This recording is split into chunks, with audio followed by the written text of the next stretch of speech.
Hello बच्चों, आप सबका स्वागत है। आज का हमारा टॉपिक है स्लोगन राइटिंग यानी नारा लेखन। सबसे पहले ये जानते हैं कि नारे का अर्थ क्या होता है। नारे का शाब्दिक अर्थ है जोर का शब्द, तेज आवाज या बुलंद की जाने वाली सामूहिक या एकल आवाज। नारे को हिंदी में उद्घोष, आह्वान वाक्य, नीति वचन, सिद्धांत वाक्य, प्रचार वाक्य भी कहते हैं। व्याकरण की दृष्टि से देखें तो यह एक पुल्लिंग है और संज्ञा है। अब है नारा या स्लोगन क्या है। नारा विभिन्न विषयों से संबंधित समाज में किसी वस्तु की विशेषता को स्थापित करता है। संक्षिप्त, सार्थक एवं प्रेरणादायक वाक्य ही नारा या स्लोगन कहलाता है।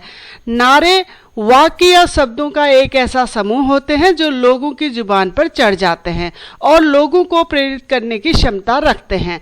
मुख्य रूप से आह्वान वाक्यांश या प्रेरणादायक शब्द जो बार बार दोहराए या बोले जाते हैं वो नारे कहलाते हैं। नारे के हर शब्द में शक्ति होती है जो लोगों के मन में अचूक प्रभाव डालती है। यानी जनमानस के हृदय में जो शब्द छा जाते हैं उन्हें नारा कहते हैं। नारे किसी व्यक्ति, पक्ष, दल के उद्देश्य को अभिव्यक्त करने के लिए लयबद्ध, विशेषता बताने वाला, प्रेरणादायक, ऊर्जावान तथा तुकांत युक्त आदर्श विचार जो लोगों को सहज ही अपनी ओर आकर्षित करने के लिए लिखा या बोला जाता है। इसमें किसी सूक्ष्म सिद्धांत तथ्य को अत्यंत सरल, सहज बनाकर उसे आम जन से जोड़ लिया जाता है। सरल भाषा में लिखा गया नारा लोगों की जुबान पर बहुत जल्दी चढ़ जाता है। नारे सकारात्मक और नकारात्मक दोनों तरह के प्रभाव डालते हैं। नारे बहुत प्रभावशाली होते हैं। नारा राजनीतिक, धार्मिक और अन्य संदर्भों में किसी विचार या उद्देश्य को बार बार अभिव्यक्त करने के लिए प्रयुक्त एक यादगार व आदर्श वाक्य है। नारा भारत समेत विश्व में कहीं भी नया नहीं है। इसका अपना एक पूरा इतिहास है। प्राचीन काल से ही नारों का प्रयोग विभिन्न क्षेत्रों में किया जाता था जो लोगों को प्रेरित करने की क्षमता रखते थे। विश्व के सभी देशों में अलग अलग उद्देश्यों के लिए अलग अलग नारे लिखे या बोले जाते हैं। हमारे देश में आज़ादी के वक्त भी बहुत सारे नारे प्रचलित हुए थे जिन्होंने जनमानस पर बहुत गहरा प्रभाव डाला। जैसे करो या मरो, वंदे मातरम, तुम मुझे खून दो मैं तुम्हें आज़ादी दूंगा, जैसे अनेक नारे थे जिन्होंने इन नारों में शब्दों के पीछे स्वतंत्रता आंदोलन का पूरा इतिहास ही छुपा हुआ है। इन्होंने स्वतंत्रता आंदोलन में जनमानस पर बहुत गहरा प्रभाव डाला। यानी हम ये कह सकते हैं कि इन चंद शब्दों ने हथियार से भी ज़्यादा तीखा प्रहार किया। अगला हेडिंग है नारों के प्रकार।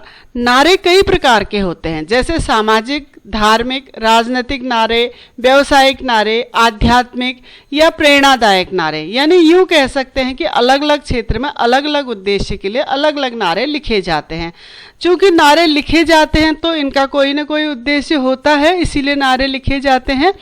नारे लिखने का मुख्य उद्देश्य होता है किसी विशेष व्यक्ति, संस्था या सामाजिक, राजनीतिक या किसी भी अन्य अभियान की ओर लोगों का ध्यान आकर्षित करने के लिए नारों को लिखा जाता है।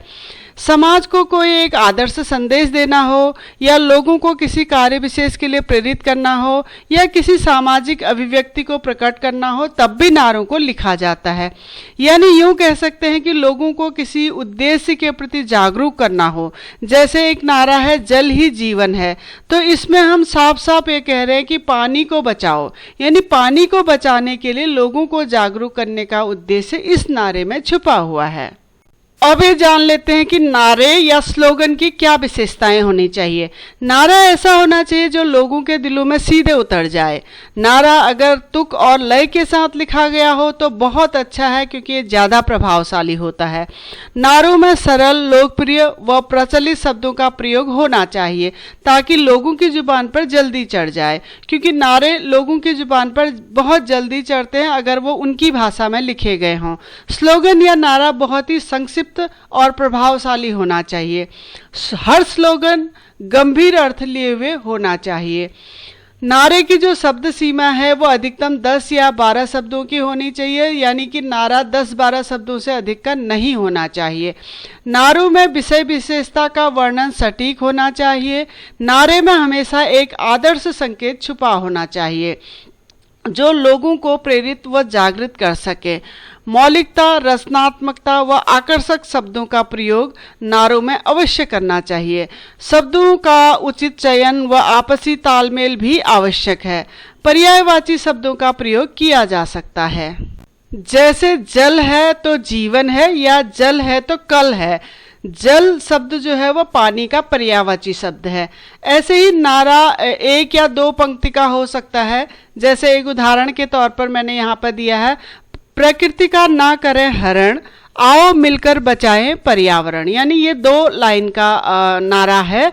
तो आप ऐसे ही 2 लाइन के नारे भी लिख सकते हैं। हम सब का एक ही है नारा, हिंदी देश की शान है। ये 2 लाइन का नारा है। इसी तरह आप लिख सकते हैं, देश को आगे बढ़ाना है, निरक्षर को साक्षर बनाना है।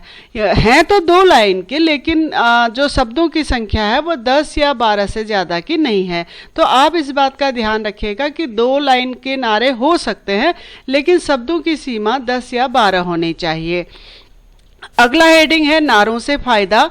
नारों से बहुत सारे फायदे होते हैं, जैसे नारों की शक्ति बहुत अचूक होती है, जो जनमानस के हृदय पर सीधा प्रभाव डालती है।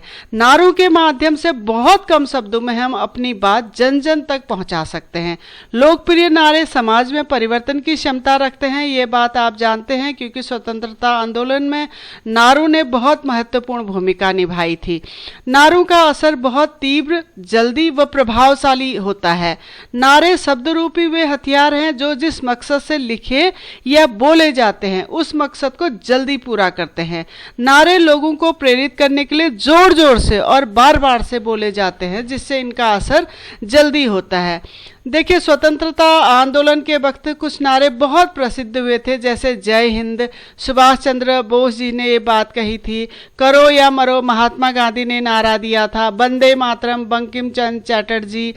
इनकलाब जिंदाबाद, भगत सिंह ने नारा दिया था। जय जवान जय किसान, लाल बहादुर शास्त्री जी ने नारा दिया था।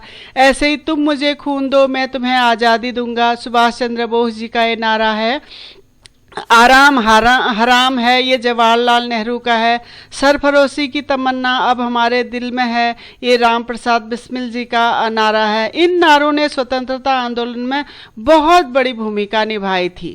आजकल भी हम किसी अभियान को सफल बनाने के लिए या लोगों को जागरूक करने के लिए नारों का प्रयोग करते हैं, जैसे जल है तो जीवन है या जल है तो कल है।